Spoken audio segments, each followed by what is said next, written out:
Afternoon, everybody. Apprentice, associate.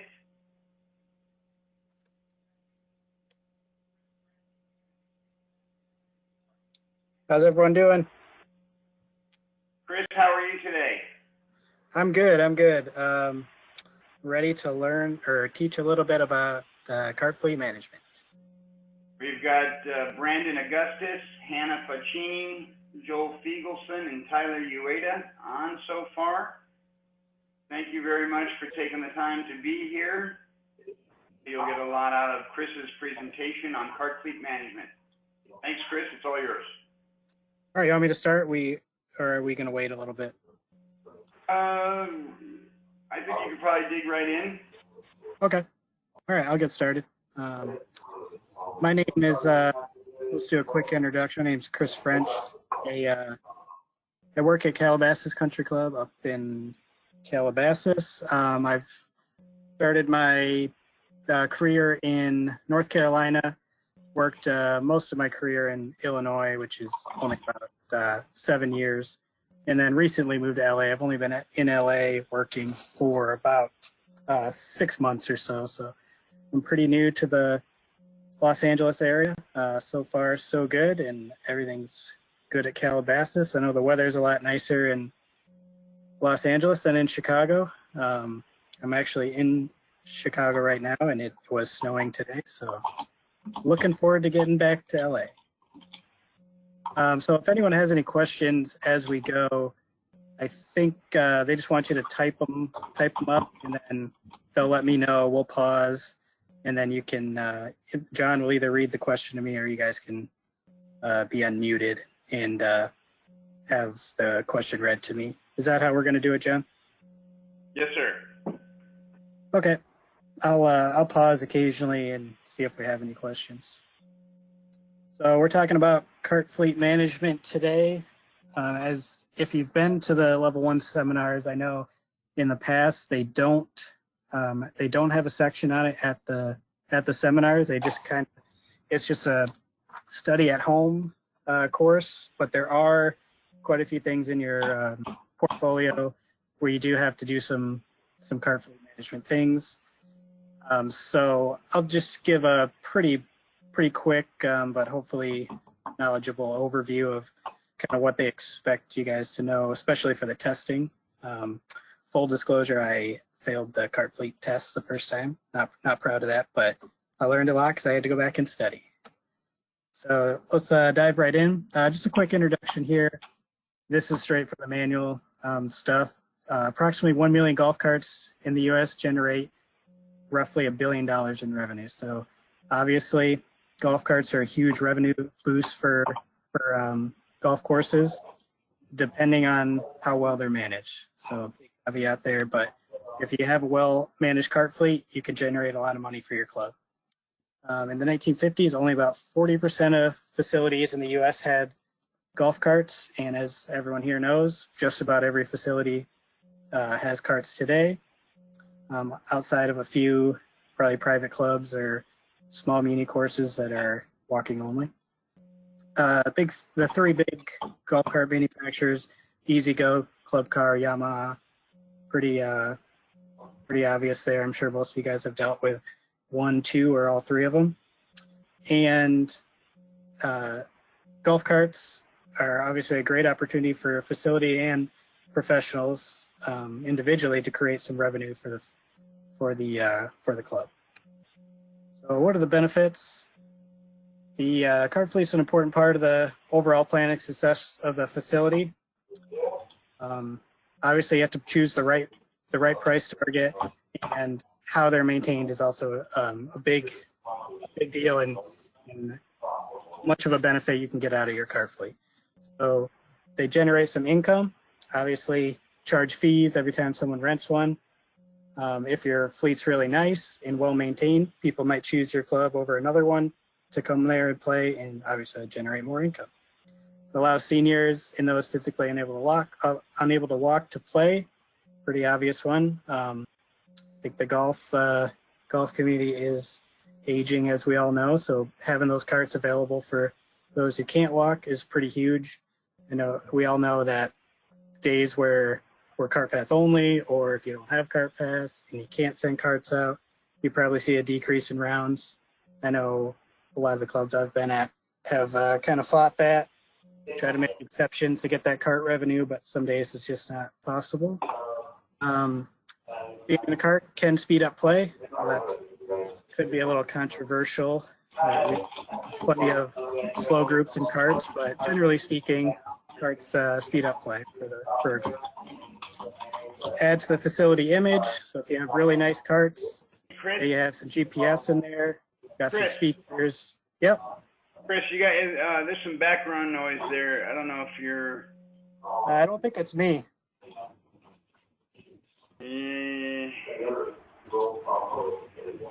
There's nothing going on here. I think it just Tom's stopped. muted. Was that you, Tom? Yeah, I just muted. I just muted. Oh, okay. Sorry, Chris. It was Tom. Go ahead. Okay. You want me to back up a little bit? Yeah, if you could. Okay. So I'll just go to the top of this real quick. So obviously, one of the huge benefits of cart fleets is it generates income. You charge a fee. If you have a really nice fleet that's well maintained, people are going to come to your club over, say, a club that doesn't have carts or has really crappy carts. It allows seniors and those physically unable to walk to play. Everyone's seen on, maybe not in Southern California, but if you've worked elsewhere, rainy days where it's cart path only, or if you don't have cart pass and it's cart path only and you can't let any carts out, you see a pretty big drop in revenue on those days. Obviously, that's a big thing in other parts of the country. Maybe not so much in Southern California. Carts speed up play. I know that's can be a little controversial. Slow players can still play slow, whether they're walking or riding, but generally speaking, they speed up the play. Carts can add a value to the facility's image. So if you have nice GPS, your carts are spotless, got some speakers in them, things like that. Whether you're a private club, resort, or public course, they can definitely add positive or negative image to the facility. So that could be a benefit to a well-maintained fleet. And not many clubs do this anymore, but it can create income for PGA professionals. I know I've never had this at a facility I've worked at, but I know that some professionals get a cut of the cart fleet, the revenue, probably more so at private clubs than public or possibly resort. So it can be a pretty big incentive to keep your cart well maintained and good shape. So what are some of the drawbacks? So if you're a facility where you require everyone to ride, this for your price sensitive customers, this might be a huge deterrent. They don't want to spend the extra $20 to ride. They're just looking to play cheap, so they're probably not going to come to your facility. Big one is risk of property damage and personal injury. Yeah, that's pretty self-explanatory, but we've probably all worked at a club where someone's been injured, they've run into a tree, they've dumped a cart in the pond, and it could be a pretty sticky situation. Insurances are involved, things like that. So if you have a course that's prone to a lot of injuries, blind spots on the club or on the course, it can potentially be a drawback in the revenue you create.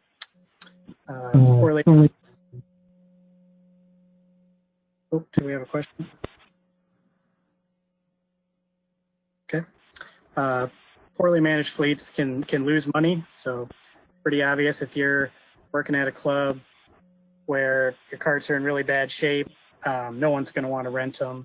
I actually, my very first assistant job, I was in North Carolina and a completely new management had just taken over the club, and the carts were just horrendous. They wouldn't stay charged. They were electric. A very hilly golf course, and my first couple months there, we were having to use carts to push other carts in from the middle of the course that were dead on the golf course, and they were just in bad shape. And the reputation around town was, you don't go play our club because our carts didn't work. So obviously a situation where poorly managed fleet was definitely costing us rounds and revenue. but we got some new ones in and changed our reputation there over a little bit of time, but it did work. And obviously it can slow down play when cart path only. We already talked about that a little bit. Okay. So what is, how do you have a successful cart fleet? That's a big question. And choosing the correct, the cart fleet is possibly the most important thing. You gotta have the carts that are in line with whatever your facility's vision or mission is, that also meets the customer's needs and expectations. So say a resort course versus a high-end private club that maybe has a caddy program versus a busy municipal. So a resort course, I would say you want some nice carts. They'll probably have GPS because you're having players that come in that don't play the course a lot. They're just there to get a nice experience. You want really nice cars, maybe a charger for their phone, things like that. High-end private club that also has a caddy program, you probably wouldn't have as many carts. Maybe they wouldn't be as high-end. You just need something to get the job done because most of the members might be using the caddy program. And maybe you want them to use the caddy program. So maybe just having some for those who can't walk or can't ride. Sorry, can't walk. And then let's say a busy municipal where you're just getting the bare bone cart. You know it's going to get used and abused every day, all year. You need something cheap that's going to get the job done. No one's coming to play your club because your golf carts are really nice. It's just a functional part that's of the club that's creating revenue. And let's see, gas and electric. I'd say this, generally speaking, is maybe not as big as it used to be. I haven't been to too many clubs that have gas carts anymore, especially not in California. Electric seems to be the future in golf carts. Obviously, gas prices are a huge factor in choosing whether you're going to use gas or electric and your electricity rates. But if you live somewhere with high gas prices, you're probably not going to want to have a fleet of 80 carts that you're having to gas up every week or every other week. The choosing whether you're going to lease or buy your carts or possibly buy used. So what are some of the benefits to those? Obviously, if you're leasing carts, you're going to free up some cash flow. Maybe you can spend it on other areas of the club that need an upgrade. If you're buying, you're obviously spending a big chunk of money at once, but then, you also probably are taking out a loan where you're paying interest on it. All things you got to factor in. If you're buying used, obviously you're getting cheaper carts, but how long are they going to last? How long do you expect them to last? Maintenance costs, all those things. And those are all things you have to factor in when you're choosing a cart fleet, which ones are going to be best for your facility. And size of the fleet is obviously got to be in line with how many people are riding. So if you're a facility, I've worked at some facilities where we would do Monday outings. We'd have 144 players. We'd only have 50 carts in our cart barns. We'd have to rent carts. And it's just trying to figure out, okay, how many outings are we doing where we have to rent that many carts versus what if we just bought enough to have them? And just doing the math, trying to figure out, okay, if we do 30 outings a year, maybe it makes sense to just rent them. If we did 60 outings a year, maybe it would make sense to purchase those extra carts. And we kind of already covered this, but having the cart amenities that are in line with your facility mission will help the overall image of the club and help you create more revenue. Okay, so this is just some stuff you're going to see in your portfolio, things you're going to have to know how to do. Obviously, financial forecast. So when you get a head pro job, when you get a director of golf job, and your cart lease is up, these are things you're going to have to do. So you're going to know how to estimate gross revenue. And I'm not going to go through the math here too much on this. You guys can read up on it, but rental fee times number of rounds per car times number of cars in your fleet. And that's just an estimation. There's, other things you got to factor in. You can also do it as percentage of rounds that use carts. So say you do 30,000 rounds a year, maybe 75% of them take carts. You also got to factor in how many of those carts are single riders, et cetera, et cetera. But that just gives you, when you're doing your financial forecasts, gives you a good estimation of how much potential revenue you can realistically create for your facility. And probably the bigger, I would say possibly more important, is your expenses. So obviously you have your energy costs, whether you're using gas or electric. Covered that a little bit. Cost of gas, cost of electricity, hugely dependent on what part of the country you're in, and things like that. Maintenance. So if you have someone on staff that is like a full-time mechanic, say, and you trust them, and that's something they can handle, then you don't have to outsource your maintenance for your carts. That can help save on expenses. Maybe you have to pay them a little more, but in the long run, that could help you save on expenses. Insurance on the fleet, another big one. Labor. Now, this can include your mechanic, but it also includes the guys outside that are washing the carts, putting them away, charging them, just doing day-to-day labor on them. Obviously, you're still paying those guys. You got to factor into your expenses, because that definitely adds up through the course of a season or a year. And storage. So if you're storing your carts indoors, outdoors, maybe you got a new fleet and you also have to build a new storage facility for them. All pretty big expenses that can factor in there as well. And let's see, pricing your fleet properly. This is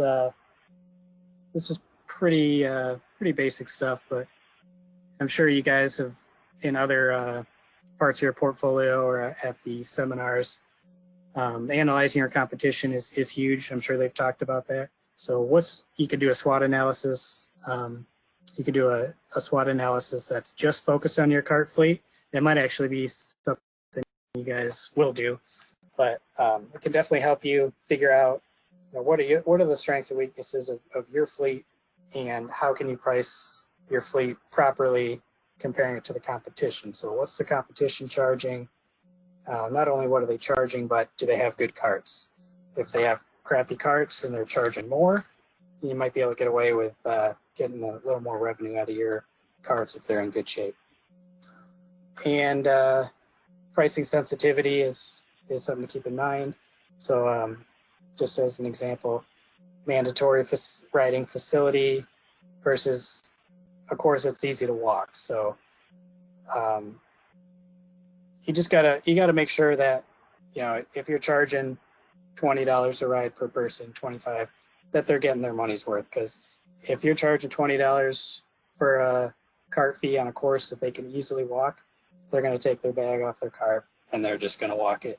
So pretty self-explanatory stuff, but it is definitely important in terms of having a cart fleet that generates significant revenue for your facility. All right, so I've kind of gone through quite a bit of stuff. Do we have any questions about any of that yet? No, sir. All right.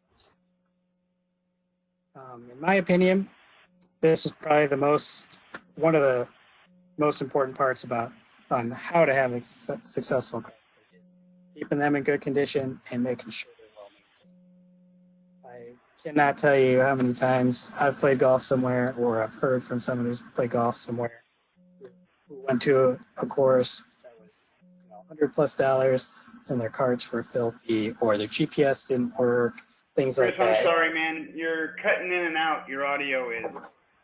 Oh. 1 sec. Let me. I was ignoring it for a second, but it kept going. Okay. All right. Is this any better? Perfect. Okay. All right. So your cart's in good condition, well maintained. This, to me, is one of the most important parts of having a successful cart fleet. We all have been to or know someone who's been to a nice club that charges a lot, and their carts have either not worked properly, GPS didn't work, they were filthy, et cetera, et cetera. It just leaves a bad taste in your mouth, and people just aren't going to want to return if they're paying a decent amount of money to rent a cart and it's not well maintained. So how do you maintain your carts well? It all starts with staff. So your staff has to understand the cart rotation schedule, so your carts are getting equal amounts of time on the course, and not only equal amounts of time, but also if they're going out, the staff is seeing it. They're seeing if there's any problems with it. They're able to kind of assess things that are right or wrong with every cart, rather than if you're sending out the same 30 carts, then the other ones are just not seeing any time on them. Does your facility employ someone who takes care of the maintenance, or do you contract that out? So either way, whichever way you do it, you got to have some sort of schedule where they come in every week, or you look at it, every other week, where they're doing routine maintenance, checking tire pressure, making sure the batteries have water in them if they're electric, things like that. You just got to make sure it's on a schedule, and everyone knows their job. So from the head pro to the outside staff to the mechanic, everyone knows what they're supposed to be doing week in and week out to make sure the carts stay well maintained. And a big one we all see, broken carts that are damaged. How are these reported to either head pro, assistant pro, and how are they taken care of? I worked at a facility not too long ago where we were notorious for any time we had a cart go down, it took us weeks to get it fixed. There was a huge miscommunication or lack of communication between the outside staff, the golf professionals, and our mechanic. And things like that, they end up biting you in the butt, because on busy days when you're running out of carts, then you might have 3 carts sitting down there that could have easily been fixed if communication was a little better. Having policies in place for everyone, including not only just staff, but the people who are renting the cart, is hugely important. So rental policies, like who can rent it, operating rules, all pretty standard at pretty much every club. I know at Calabasas we have rules on ingress, egress, so we don't have members driving anywhere other than the fairway and the entry and exit points to the cart path. It just helps us, helps our maintenance team keep the course in better shape. It just looks better, and it's a lot easier to manage what's going on the golf course. So we can pull up our GPS.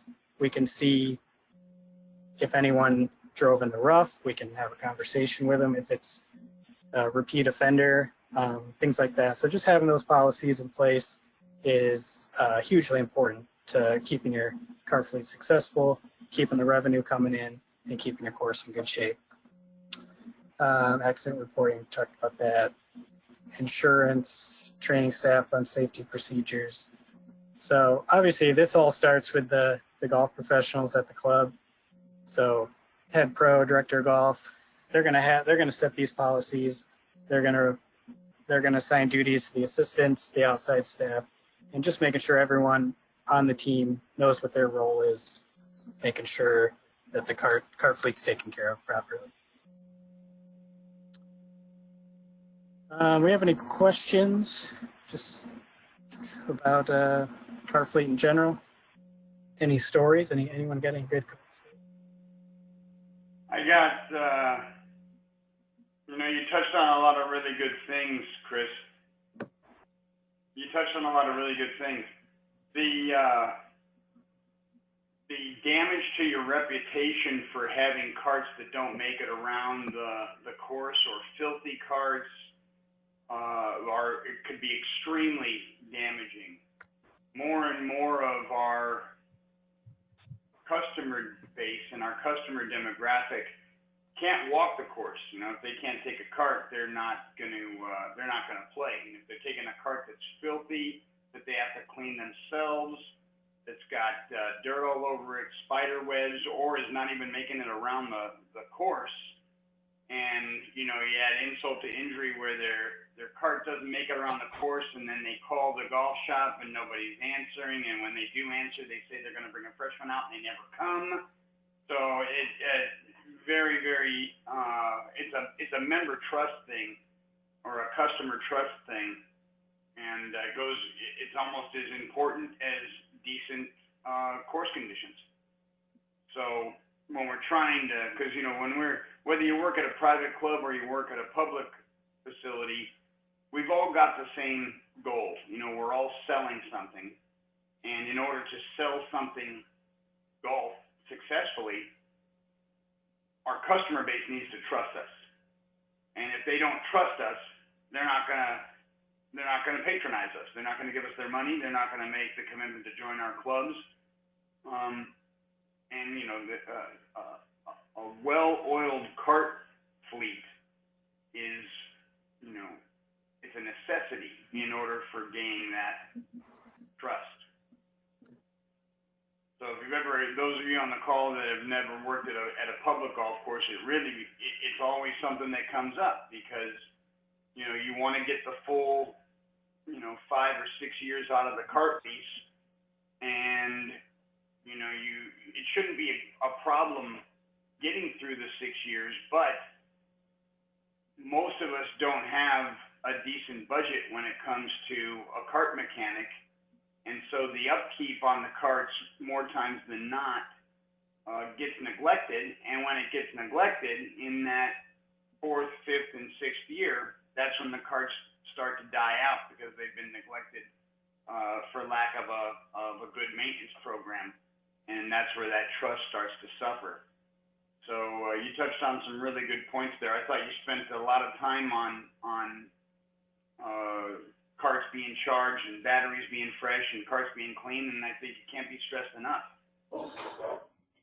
Yeah, Chris, if I could just speak on that as well, John. We last year leased basically the first set of lithium battery carts from Club Car. I don't know if anyone on this call facilities use Club Car lithium battery carts, but it's been a little bit over 1 year. The lithium, they require no maintenance? They require maintenance, but less maintenance, less battery time, less charging time, there's a full warranty on the batteries for 5 years. It's a 5-year lease. So I guess long story short is, unfortunately, these cards, the lithium cards, have not performed well over the last 14 months. So the point I'm trying to make is, it's a 5-year lease. We still have a little less than 4 years left in the lease. And we are doing what Chris said in terms of maintenance. But the most important thing about maintenance is that you have to document the maintenance. So we met with Club Car about 2 months ago and mentioned the problems we're having. Every day there's a cart going down for different reasons. So basically at the end of that meeting, we said we're gonna keep very detailed, accurate documentation of all the carts, 80 carts that we have leased. We will meet 2 months from now and to see where we stand, because without proper, accurate documentation, there's no argument you can make to Club Car in terms of these are the reasons why these carts are not working or they're going down on a daily basis. So therefore, we could find a way to work with Club Car to replace these carts or maybe get out of the lease, something where we cannot continue with this current lease agreement, because these carts are not going to last 3.5 more years. It's just not going to happen. So it's important that we focus on proper, accurate documentation on our maintenance. So when we work with our Club Car or EasyGo to work out a solution where this situation doesn't continue to exist for the rest of the lease period, which is for us 3.5 more years. Just to add to that a little bit, I was at a facility, one where we would do a lot of outings, tons of outings, and we kind of learned which outings we knew we were going to see cart damage. So guys running into each other, running into trees, whatever.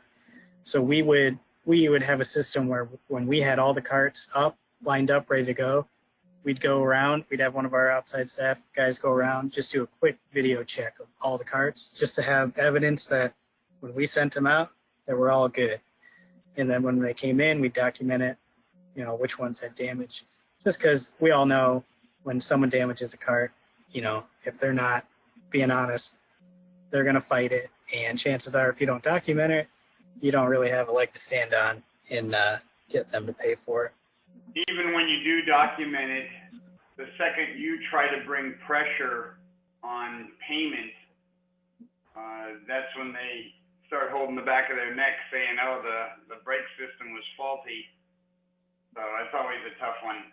But, you know, you have to have those measures in place because you're going to put the fear of God, so to speak, in the vast majority of the people that check out the carts. Even though ultimately they want to run, they could run. And one point I still wanted to add as well is that we basically persuaded, argued for a club car mechanic to come out here three times out of the month, so basically every week. So he knows what's going on with our cart fleet on a weekly basis. To leverage that, and so in terms of if there's actions that we need to take going forward, we have the mechanic coming out every week to verify or basically confirm that these carts are going down for many different reasons. And it's improving, but we're having another meeting in November just to get an update on the latest on the carts, and then hopefully, if they see the seriousness of the situation, they can work out a modification to the lease, and hopefully maybe even get replace carts for the ones that are having problems with. So it's important, these carts, and we all know that already, but hopefully our issues gets mitigated going forward. So Brandon, Hannah, Joel, and Tyler, you guys are self-muted. Ty Silverstein, I unmuted you, but if you guys want to come in and share a little bit about cart fleet management, you know, the level 1 doesn't spend a lot of time on it, but it's grossly important to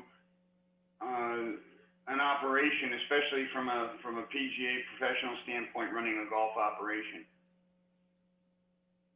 But if the 4 of you want to come in, just unmute yourselves. And Cy Silverstein, if you want to chime in, we'd love to hear from you. Cy, are you there? Cy? Oh. Got his hand up. Oh.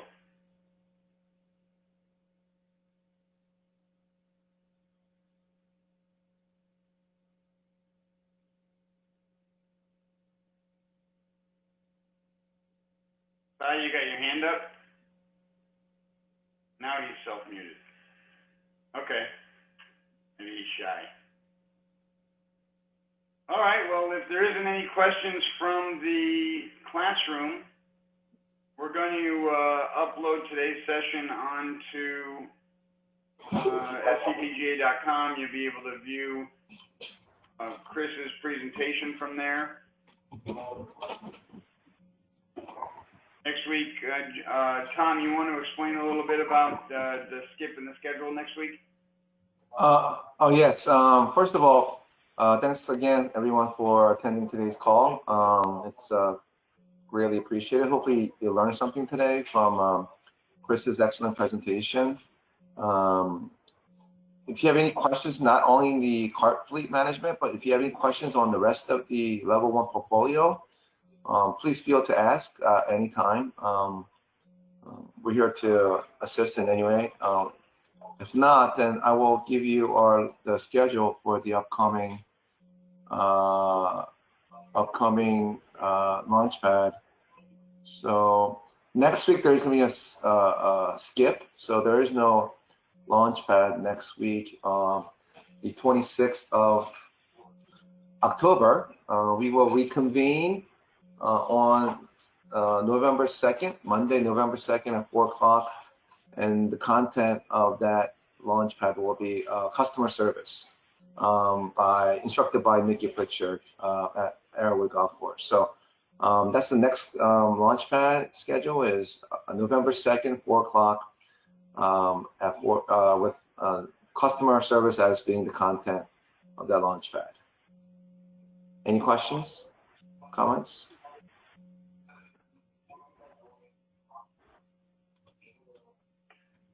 Okay, that's it for me. John, do you have anything else? No, I don't. I think we're good. Thank you, everybody, for supporting the Launchpad Associate Educational Platform. And we will see you in 2 weeks. Thank you, everybody. And if you need to contact us personally, my name is, my email, feel free to reach out to me anytime, and Tom's son as well. And on behalf of the Education Committee for the SCPGA, we'd like to thank Chris French for his time in presenting today. Thank you very much, Chris. And you're welcome. We'll see you guys in 2 weeks. Thank you, everyone. See you in 2 weeks. Bye.